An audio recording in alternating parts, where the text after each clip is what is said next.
Hello friends, welcome back to my channel NORCET preparation with my NORCET diary. और इस channel के through हम आपका नॉर्सेट का फुल सिलेबस कवर कराने वाले हैं। और लास्ट वीडियो में हमने आपको पढ़ाया था डंपिंग सिंड्रोम। उसी के आगे कंटिन्यू करते हुए डाइजेस्टिव सिस्टम में हम आपको पढ़ाने वाले हैं आज inflammatory bowel disease. Inflammatory bowel disease जिसको हम शॉर्ट फॉर्म में कहते हैं आईबीडी। ठीक है, देखो इन्फ्लामेटरी बाउल डिजीज, इन्फ्लामेटरी से आपको खुद ही पता चल रहा है कि यहाँ पर क्या हो रहा है। इन्फ्लामेशन कहाँ पर, बाउल मतलब इंटेस्टाइन के पार्ट में, किसी पार्ट में, वो मैं आपको बताऊंगी टाइप्स में कि किस टाइप में कहाँ पर इन्फ्लामेशन हो रहा है। और ये इन्फ्लामेशन क्यों हो रहा है? ऑटो इम्यूनिटी की वजह से, कि आपके इम्यून सिस्टम को आपके बॉडी के वो पार्ट या वो सेल पसंद ही नहीं है, तो वो उसके अगेंस्ट क्या ले रहा है, एक्शन ले रहा है, और वहाँ पर इन्फ्लामेशन हो रहा है। ठीक है, तो इन्फ्लामेटरी बाउल डिजीज़ में क्या होता है, इन्फ्लामेशन होता है बाउल में, यानी कि इंटेस्टीन इसलिए प्रॉपर नहीं बोला क्योंकि इसके टाइप्स में दोनों में साइड चेंज है, तो यहाँ पर सीधे उन्होंने बाउल नाम दे दिया। ठीक है, आगे मैं बताऊंगी आपको। ऑटो इम्यून डिजीज़, ये एक ऑटो इम्यून डिजीज़ है। IBD is a chronic disease, ये धीरे धीरे बढ़ने वाली डिजीज़ है, यानी कि लंबे समय, स्लोली प्रोग्रेसिव डिजीज़ है, धीरे धीरे बढ़ती है। Relapsing disease in which mucosa and सब म्यूकोजा लेयर अल्सरेटेड और इन्फ्लेम्ड इन इंटेस्टाइन। इसमें क्या होता है, इस डिजीज़ में क्या होता है, ये रिलैप्सिंग मतलब कि रिलैप्स मतलब वापस आ सकती है। और इस डिजीज़ में क्या होता है, म्यूकोजा और सब म्यूकोजा जो लेयर है वहाँ पर अल्सर बन जाते हैं, या फिर वो क्या हो जाती है, इन्फ्लेमेशन, वहाँ पर इन्फ्लेमेशन हो जाता है इंटेस्टाइन के पार्ट में, या फिर अल्सर बन जाते हैं किस लेयर पर, इंटेस्टाइन की म्यूकोजा या सब म्यूकोजा लेयर पर। तो उसे हम क्या कहते हैं, इन्फ्लेमेटरी बाउल डिजीज़। ठीक है, इन्फ्लेमेटरी बाउल डिजीज़, इसके दो टाइप होते हैं, अल्सरेटिव कोलाइटिस और क्रॉन्स डिजीज़। अल्सरेटिव कोलाइटिस किसे कहते हैं, जब इन्फ्लेमेशन या फिर अल्सर कहाँ पर हो, रेक्टम या कोलन वाले पार्ट में हो, तो उसे हम क्या कहते हैं, अल्सरेटिव कोलाइटिस। लेकिन क्रॉन्स डिजीज़ में क्या होता है, इन्फ्लेमेशन एंड अल्सर किस पार्ट में होते हैं, माउथ टू एनस, किसी भी पार्ट में और किसी भी पोर्शन में बन सकते हैं, तो उसे हम कहते हैं क्रॉन्स डिजीज़। माउथ से लेकर एनस तक किसी भी पार्ट में इन्फ्लामेशन हो सकता है, इसीलिए यहाँ पर जीआईटी ट्रैक्ट बोला गया, तो उसे हम कहते हैं क्रॉन्स डिजीज़। ठीक है, अब इन दोनों में मैं आपको डिफरेंस बताती हूँ point wise. Difference between ulcerative colitis and Crohn's disease, एक तरफ आप लिख लेंगे अल्सरेटिव कोलाइटिस और एक तरफ आप लिख लेंगे क्रॉन्स डिजीज़। ठीक है, अल्सरेटिव कोलाइटिस में क्या, कहाँ पर इन्फ्लामेशन होता है, मोस्टली कोलोन और रेक्टम में, लोकेशन, पॉइंट नंबर 1 लोकेशन। और क्रॉन्स डिजीज़ में कहाँ पर इन्फ्लामेशन हो सकता है, माउथ टू एनस, कहीं पर भी हो सकता है, लेकिन अगर फिर भी ऑप्शन में ऐसा है कि मोस्ट कॉमन साइट कौन सी है, तो इलियम वाले पार्ट में दिखाई देता है इन्फ्लामेशन या फिर अल्सर। ठीक है, दूसरा पॉइंट है अल्सरेटिव कोलाइटिस का पैटर्न क्या है। अल्सरेटिव कोलाइटिस का पैटर्न है कंटिन्यूस इन्फ्लामेशन। कंटिन्यूस इन्फ्लामेशन मतलब इस पूरी लेयर पर इन्फ्लामेशन होगा, इंटेस्टाइन के रेक्टम या कोलन वाले पूरे पार्ट पर इन्फ्लामेशन होगा, कंटिन्यूस होगा, जहाँ तक भी होगा कंटिन्यूस होगा। लेकिन यहाँ पर क्या होगा, स्किप्ड इन्फ्लामेशन, जैसे कि ये इलियम इंटेस्टाइन का पार्ट है, तो यहाँ पर इन्फ्लामेशन हो गया, यहाँ नहीं है, यहाँ इन्फ्लामेशन हो गया, तो इसे कहते हैं छोड़ छोड़ कर होना इन्फ्लामेशन। तो ये माउथ टू एनस कहीं पर भी हो सकता है, लेकिन मोस्ट कॉमन साइट क्या है, इलियम। और यहाँ पर क्या होता है, स्किप्ड इन्फ्लामेशन, मतलब बीच बीच में कहीं पर इन्फ्लामेशन हो रहा है। और अल्सरेटिव कोलाइटिस में क्या पैटर्न है, कंटिन्यूस इन्फ्लामेशन। दूसरा है डेप्थ, डेप्थ मतलब कितनी गहराई तक।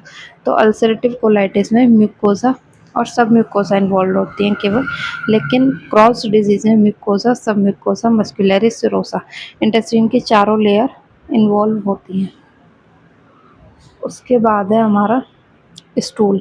इसमें स्टूल कैसा दिखाई देता है, ब्लडी डायरिया, मतलब क्योंकि यहाँ की दो लेयर इन्वॉल्व हो रही हैं, तो दो लेयर में क्या है, आर्टरीज एंड वेन्स हैं, तो यहाँ पर खून भी मिलता है डायरिया में। अगर डायरिया हो रहा है तो यहाँ पर ब्लडी डायरिया यानी खून वाला डायरिया, डायरिया में खून मिलेगा। लेकिन यहाँ की चारों लेयर डैमेज हो गई हैं, तो यहाँ पर नॉन ब्लडी डायरिया, यहाँ पर डायरिया में खून नहीं मिलेगा। पेन कहाँ पर होगा, लेफ्ट लोअर क्वाड्रेंट में, लेफ्ट लोअर क्वाड्रेंट में, इसको वहाँ छोड़ दें, लेफ्ट लोअर क्वाड्रेंट में पेन कहाँ पर होगा, लेफ्ट लोअर क्वाड्रेंट में। और इसमें पेन कहाँ पर होगा, राइट लोअर क्वाड्रेंट में। राइट लोअर क्वाड्रेंट में पेन होगा। कॉम्प्लिकेशन, इसमें कैंसर बनने के चांस होते हैं कोलोन में, लेकिन इसमें क्या होता है, माल न्यूट्रिशन देखने को मिलता है, नैरोइंग यानी कि पतला हो जाता है वो एरिया, और फिस्टुला वगैरह बन सकते हैं, स्ट्रक्चर या फिर फिस्टुला वगैरह बन सकते हैं। सर्जरी यहाँ पे कोलोनेक्टमी कर दी जाती है, कोलोन वाला जो वो इल्ड एरिया है, जो बीमार एरिया है, उसको काट के बाहर निकाल देते हैं। लेकिन यहाँ पर रिकरेंस, पहले आप तो कितना ही काटोगे इसको, स्किप्ड इन्फ्लेमेशन है बीच बीच में कहीं पर हो रहा है, तो कितना काटते जाओगे, और रिकरेंस के भी चांस है इसमें, बार बार होता रहता है, तो कितनी सर्जरी कर दोगे। तो इसमें कोई क्यूरेटिव सर्जरी नहीं है, इसमें कोई क्यूरेटिव सर्जरी नहीं है, लेकिन इसमें कोलोनेक्टोमी, जो हमारा इल्ड यानी बीमार एरिया, उसको हम काट के निकाल देंगे, ठीक है। उसके बाद है हमारे कॉजेस। कॉजेस क्या है, auto immunity against mucosal layer damage. इसमें क्या होता है, म्यूकोजा वाली जो लेयर है वो डैमेज हो जाती है, म्यूकोजा वाली जो लेयर है वो डैमेज हो जाती है। ऑटो इम्यूनिटी मतलब इम्यून सिस्टम को आपको वो लेयर पसंद ही नहीं है, तो वो उसके अगेंस्ट एक्शन लेने लग लेता है, उसकी वजह से ये। और ऑटो इम्यूनिटी का आज तक कोई रीज़न पता नहीं लगा पाया, ये इडियोपैथिक है कि हमारा इम्यून सिस्टम अपने सेल के अगेंस्ट क्यों एक्शन ले रहा है, तो ये इडियोपैथिक है, ठीक है। तो ऑटो इम्यूनिटी की वजह से म्यूकोजल लेयर डैमेज हो रही है और वहाँ पर इन्फ्लामेशन हो रहा है। कोई भी लेयर डैमेज होगी तो वहाँ पर क्या होगा, डब्ल्यूबीसी उसको रिपेयर करने आएंगी, और अगर आपका डब्ल्यूबीसी यानी कि इम्यून सिस्टम वहाँ पर रिपेयर करने आ रहा है या कुछ भी चीज़ करने आ रहा है, तो वहाँ पर इन्फ्लेमेशन आपको दिखाई देगा, ठीक है। जेनेटिक्स, जीन्स की वजह से भी हो सकता है। दूसरा एनवायरमेंटल स्ट्रेस, लाइफस्टाइल या इन्फेक्शन, ये सारी चीज़ें ट्रिगर करती हैं इसको। आईबीडी हो सकता है इनकी वजह से भी। मेल या फीमेल दोनों में होता है, लेकिन यंग एज में ज़्यादा देखा गया, जैसे कि 15 से 35 साल वाली उम्र में ज़्यादा देखा गया, ठीक है। सिम्टम्स क्या आएंगे, प्रीवियसली एनोरेक्सिया, भूख कम लगेगी, आंत में इन्फेक्शन है, भूख कम लग सकती है क्योंकि एब्जॉर्प्शन स्लो हो जाएगा, एब्जॉर्प्शन नहीं होगा पहले खाए हुए फूड का, तो भूख कम लगेगी, ठीक है। एनीमिया हो सकता है, वेट लॉस हो सकता है, फटीग, चक्कर, डिहाइड्रेशन, डायरिया हो रहा है तो डिहाइड्रेशन भी हो सकता है, ठीक है। कंटिन्यू अल्सर बनते जाएंगे, अगर कंटिन्यू अल्सर बनते गए मतलब ये बीमारी बढ़ती गई, रिकरेंस होता जा रहा है, बढ़ती जा रही, तो उसको हम कहते हैं टॉक्सिक मेगाकोलोन इंक्रीज। और अगर टॉक्सिक मेगाकोलोन इंक्रीज हो गए तो उसकी वजह से कैंसर के चांसेस हो जाते हैं, फिर समझ लो कि वहाँ कैंसर बनने वाला है। अगर अल्सर कंटिन्यू बढ़ते जा रहे हैं, ठीक है, अल्सर या इन्फ्लेमेशन कंटिन्यू बढ़ता जा रहा है, तो वहाँ पर टॉक्सिक मेगाकोलोन होगा, मतलब जो सेल हैं वो अपना शेप या साइज चेंज कर लेंगे। टॉक्सिक मतलब वो खतरनाक फिर हो जाएंगे, सेल अपना रूप ही दूसरा कर लेंगे, और ऐसा रूप कर लेंगे कि वो फिर कैंसर में ही चेंज हो जाएंगे। इसको हम कहते हैं टॉक्सिक मेगाकोलोन। अगर टॉक्सिक मेगाकोलोन हो गया तो वो कैंसर के चांस फिर बढ़ जाते हैं। फिर है डायग्नोसिस। डायग्नोसिस क्या करेंगे हम, डायग्नोसिस कैसे करते हैं, पेशेंट हिस्ट्री देता है अपने डायरिया वगैरह की, खून आ रहा है दस्त में या फिर खून नहीं आ रहा है डायरिया में, है ना, इस तरह की कोई हिस्ट्री देगा, अपने एब्डोमिनल पेन की हिस्ट्री देगा, फैटीग, चक्कर आने लगेंगे, एनोरेक्सिया, भूख नहीं लगेगी। और अगर ऑटो इम्यून डिजीज़ है तो वो कहाँ पर अटैक करेगी, इंटेस्टाइन को अटैक करेगी। ऑटो इम्यूनिटी की वजह से ही तो ये डिजीज़ हुई है, और इंटेस्टाइन को अटैक करेगी तो साइटोकाइंस, ये हमारे इन्फ्लेमेटरी मतलब जो इन्फ्लामेशन को कराते हैं वहाँ पर, उसके जो हैं वो एक तरीके से ये ल्यूकोट्रिन वगैरह होते हैं, है ना, साइटोकाइंस, ल्यूकोट्रिन, ये सब क्या करते हैं, एक तरीके से डब्ल्यूबीसी को बुलाने का काम करते हैं, मैसेजिंग का काम करते हैं। अगर हमारे साइटोकाइंस वगैरह बढ़ रहे हैं तो एक तरीके से ये मैसेज देते हैं डब्ल्यूबीसी को कि आप यहाँ पर आकर रिपेयर कीजिए, यहाँ पर डैमेज हो रहा है, ठीक है। ठीक है, तो फिर ये हमारा हो गया साइटोकाइंस, ये हमें बढ़े हुए मिलेंगे, और ब्लड, ये हमारे बढ़े हुए मिलेंगे साइटोकाइंस वगैरह। अगर ये बढ़े हुए मिले तो ब्लड में पहुंचकर ये बोन के जॉइंट में, साइनोवियल जॉइंट में भी इन्फ्लेमेशन कर सकते हैं, वहाँ वहाँ पर भी इन्फ्लेमेशन कर, ऑटो इम्यूनिटी डिजीज तो भाई कुछ कहीं के सेल को भी डैमेज कर सकती है, और यहाँ साइटोकाइंस बढ़े तो ये आर्थराइटिस कॉज कर सकते हैं, साइनोवियल जॉइंट में जाके घुस गए, भाई इनकी मर्जी है, कहीं भी घूमे, अभी ब्लड में बढ़ रहे हैं साइटोकाइंस तो ये कहीं भी जा सकते हैं, अब ये पहुंच गए अपने साइनोवियल फ्लूइड में, है ना, वहां जाके इन्होंने इन्फ्लामेशन कॉज कर दिया और वहाँ पर भी आर्थराइटिस कॉज कर दी। तो पेशेंट में सम टाइम कुछ पेशेंट में आर्थराइटिस भी, आईबीडी के कुछ पेशेंट में आर्थराइटिस भी देखने को मिलती है। ठीक है, तो आप समझ जाना कि ऑटोइम्यूनिटी की वजह से ही हुआ है।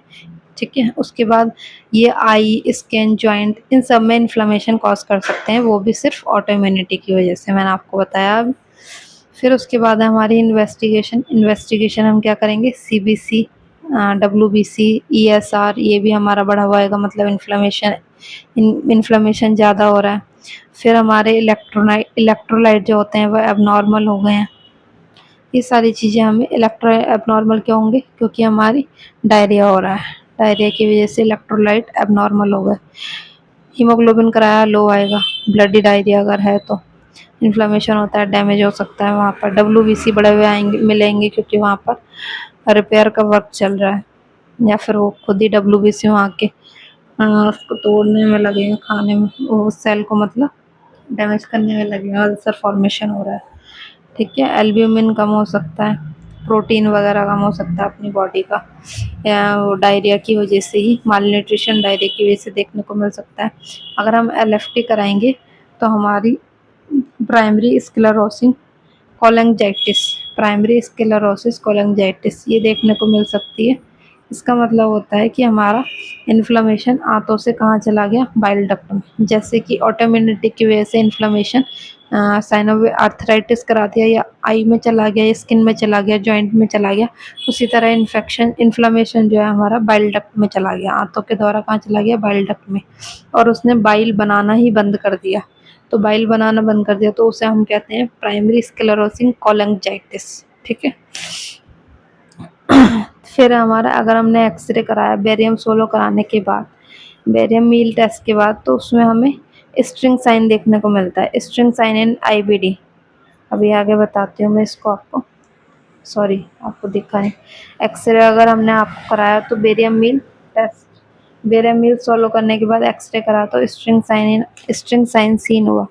स्ट्रिंग साइन कैसा होता है, स्ट्रिंग साइन पहले तो आप ये याद रखेंगे कि स्ट्रिंग साइन हमें कॉन्स डिजीज में देखने को मिलता है, स्ट्रिंग साइन हमें कॉन्स डिजीज में देखने को मिलता है। तो इसमें क्या होता है, कॉन्स डिजीज में टेक्निकली इलियम जो होता है हमारा इल होता है, तो इलियम जो होगा हमारा एकदम पतला दिखेगा आपको, थ्रेड की तरह बारीक। आप इसकी इमेज डालना, स्ट्रिंग साइन इन आईबीडी, तो आपको इलियम एकदम थ्रेड की तरह दिखाई देगा, इलियम आपको थ्रेड की तरह दिखाई देगा। अगर आप वहाँ पर अपना वो डालेंगे, क्या बोलते हैं उसे, इसका डायग्राम डालेंगे, ठीक है, इसको डालेंगे ना स्ट्रिंग साइन इन इलियम, तो आपको ये दिखाई देगा कि इलियम एकदम थ्रेड लाइक स्ट्रक्चर हो गया। फिर हमारा lead pipe colon, loss of haustra, haustra इस तरीके से होते हैं, हॉस्टा इस तरीके से होते हैं, तो फिर ना हॉस्टा इस तरीके से होते हैं, तो ये जो होते हैं वो ये दिखाई नहीं देंगे इसमें, ये हमें देखने को मिलेगा अल्सरेटिव कोलाइटिस में, अल्सरेटिव कोलाइटिस में देखने को मिलेगा। ये जो हॉस्ट्रा होता है ये क्या बोलते हैं इसको, पाउच लाइक स्ट्रक्चर दिखता है, लेकिन ये पाउच गायब होकर सीधे हो जाएंगे, ये पाउच डैमेज हो जाते हैं इसमें अल्सरेटिव कोलाइटिस में।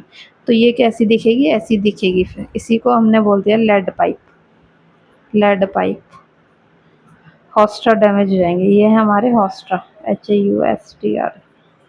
ठीक है, तो ये हमारा लेड पाइप कोलोन दिखाई देगा अल्सरेटिव कोलाइटिस में। ठीक है, और क्रॉन्स डिजीज में क्या दिखाई देगा, इस स्ट्रिंग साइन, स्ट्रिंग साइन जिसमें कि हमारी इलियम है वो लुक्स लाइक थ्रेड, धागे की तरह हो जाएगी। ठीक है, फिर हम क्या कराएंगे, एंटीबॉडी टेस्ट कराएंगे, और एंटीबॉडी टेस्ट अल्सरेटिव कोलाइटिस में PANCA एंटीबॉडी टेस्ट कराते हैं। इसकी फुल फॉर्म है peri nuclear anti neutrophilic cytoplasmic antibody positive. ये आपको अल्सरेटिव, ये आपको एज इट इज नाम याद रखना है, ये PANCA एंटीबॉडी का ही नाम है, तो ये पॉजिटिव आएगा। और कौन से डिजीज में, ASCA यानी कि एंटी सार्कोमाइसिस सेरिविसियक एंटीबॉडी, सेरिविसियाई एंटीबॉडी, ये आपको पॉजिटिव मिलेगी। तो क्रॉन्स डिजीज़ में ये आपको पॉजिटिव मिलेगी एंटीबॉडी, और अल्सरेटिव कोलाइट में ये आपको एंटीबॉडी पॉजिटिव मिलेगी। तो ये आपको एज इट इज़ नाम याद रखने हैं। क्वेश्चन पूछे गए हैं ये भी लेड पाइप कोलोन भी, स्ट्रिंग साइन भी आईबीडी में, ये सारे क्वेश्चन पूछे गए हैं आपको। और ये एंटीबॉडी वाला तो आपको नाम जरूर याद करना है, चाहे 3-4 बार में याद हो पर आपको याद करना ही है, ठीक है। चलो तो नेक्स्ट वीडियो में मैं आपको इसका आईबीडी का मैनेजमेंट पढ़ाऊंगी, वरना वीडियो बहुत लॉन्ग हो जाएगी, इसीलिए अभी यहाँ पर ख़त्म करते हैं लेक्चर को, और नेक्स्ट वीडियो में आपका इसका मैनेजमेंट पढ़ाऊंगी, ठीक है। आप तब तक वीडियो पर बने रहिए, लास्ट तक देखिए, किसी भी टॉपिक को लास्ट तक देखिए, लास्ट तक समझना चाहिए। ऐसा नहीं कि आप आए और वीडियो को स्किप कर दी, तो भाई इतनी मेहनत मैं कर रही हूँ वो एकदम वेस्टेज है मेरे लिए भी। पर मैं फिर भी यही सोचती हूँ शायद किसी बच्चे को समझ आ जाए मेरी बात, तो मैं, एक बच्चा भी, अगर मेरी वीडियो से एक बच्चा भी सच में सेलेक्ट हुआ मेरे इस चैनल के थ्रू, तो मुझे तो बहुत खुशी होगी कि चलो भाई मेरी मेहनत कहीं काम आ गई, ठीक है। तो all the best, bye bye, take care.